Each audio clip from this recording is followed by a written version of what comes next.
daga Kannywood. Assalamu alaikum wa rahmatullahi ta'ala wa barakatuhu.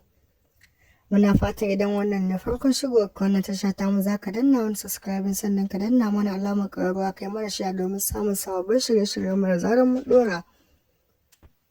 To fa a halin yanzu sai da ake ciki ƙungiyar dattawan Arewa ta nemi da ƙungiyar ECOWAS ta cire wa Nijar takunkuma ta sa wa ƙasar Nijar. To fa a nan kuma mun samu wata kafa ta cewa Baba Ahmad Bola Tinubu ya sake kafawa Nijar sharuɗoɗi da ƙa'idoji a yanzu.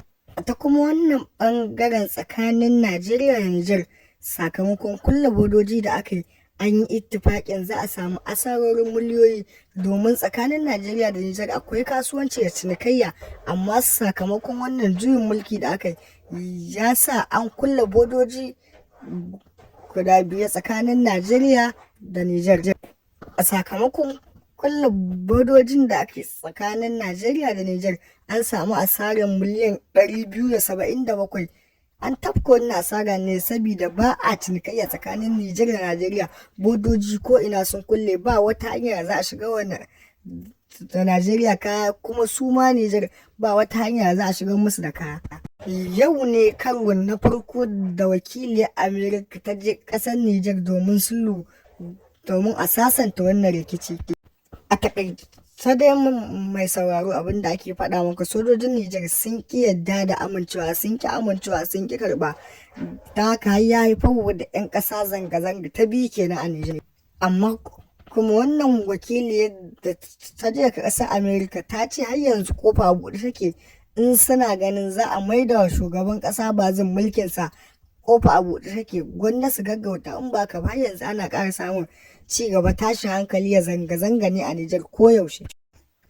Sannan kuma a ƙara da cewa Majalisar Ɗinkin Duniya ta ce wannan kulle boda Nijar ta ya katse hanyar shigo da magunguna ne ta ƙasar tasu gami da kayan abinci.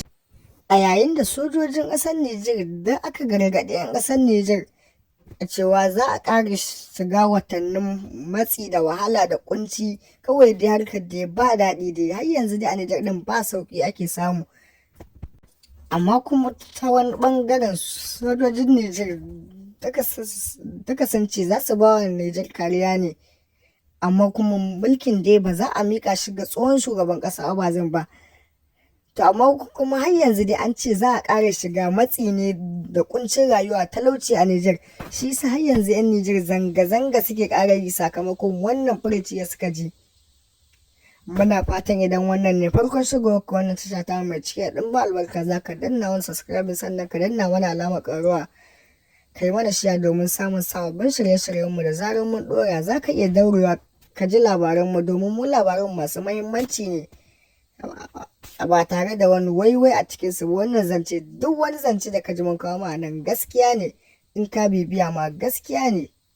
Wannan haka yake. Idan za ka danna wani subscribe sannan ka danna mana alamar ƙararrawa, mun gode, muna godiya, sai an ji ku.